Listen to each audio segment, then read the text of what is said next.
I had a great teacher in high school. Her name is Jane Mastriano, and she sparked my curiosity in writing.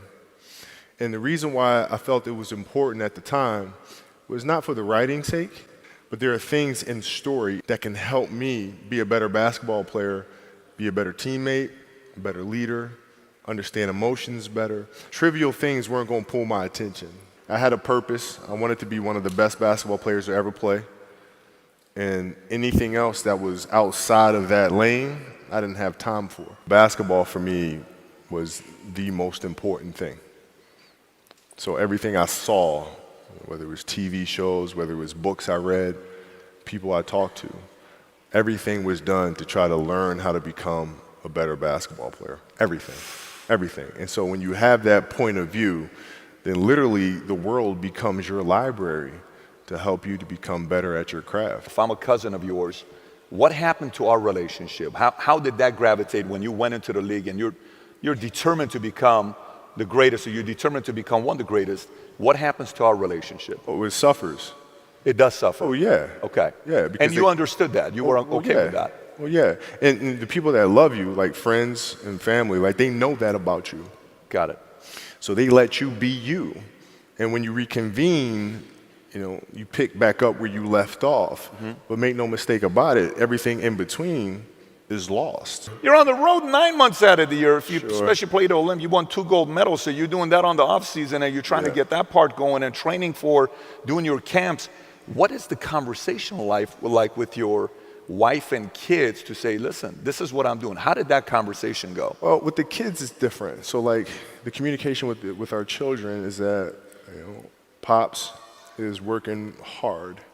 This is the level of attention to detail you need to have in everything you do. So it's setting the example. Same thing with my wife. My wife's a stay-at-home wife. It's the hardest job, man.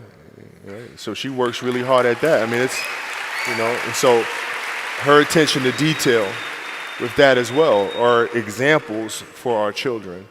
And then for my wife, it's, she's as competitive as I am. So she's like, listen, man, if you're going to be out here training 8 hours a day, if you're going to spend 9 months out of the year away from your family, you better fucking win the championship. What are we doing this for?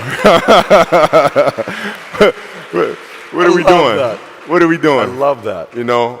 But it's a balancing act. And that's the thing that's important, is understanding that we have to have so much energy.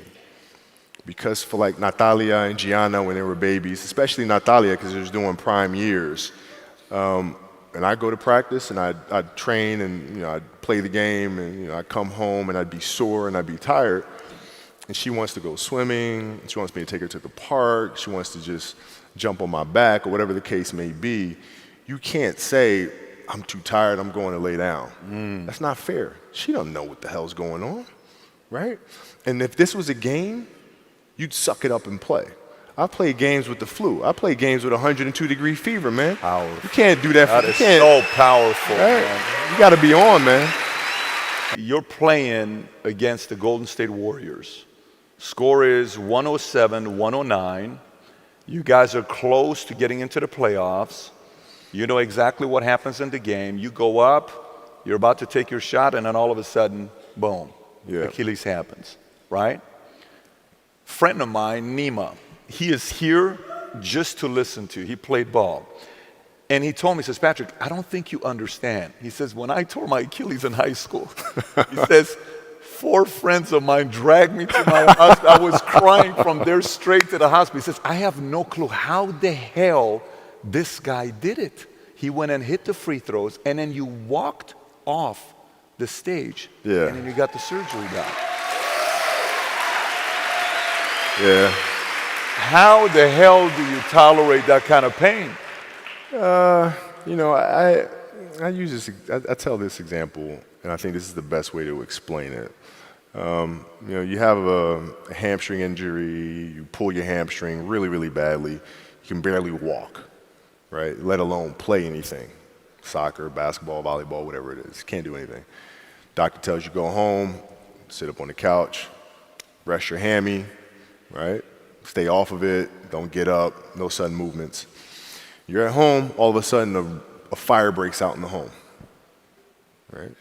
Your kids are upstairs, wife is wherever she may be, this shit's going down, all right? I'm willing to bet that you're going to forget about your hamstring, you're going to sprint upstairs, you're going to grab your kids, you're going to make sure your wife's good, you're getting out of that house, right? Hamstring be damned. You're not going to feel your hamstring, right? And the reason is because the lives of your family are more important than the injury of your hamstring. And so when the game is more important than the injury itself, you don't feel that damn injury. Not at that time. Yeah. I switched my mode into something else, right? For me, it's the equivalent of Maximus Decimus Meridius in Gladiator picking up the dirt, smelling the dirt. It's go time, right? So that was my mental switch. It was like an actor getting ready for a film. You got to put yourself in that cage. When you're in that cage, you are that character. And then when you leave there, it's something completely different. But when I'm in that cage, bro, don't fucking touch me. Don't talk to me. Just leave me alone. There used to be certain games, for certain key games. I don't think I've ever said this before. This kind of makes me seem very psychotic, but whatever. I used to play the Halloween theme song over and over and over in my headphones. Pre-game. Seriously. Seriously. And it was important that it was Michael Myers because the mask itself was void of emotion. Void of emotion. It has nothing to do with pressure, it has nothing to do with hype, has nothing to do with camaraderie. It's stone cold killer. And I would listen to that song over and over and over to get. That's when you know you better run because. That's what a lot of people did. Yeah, it's how you're coming out. It's going to be a tough night. Make some noise, Kobe Bryant. Thank you.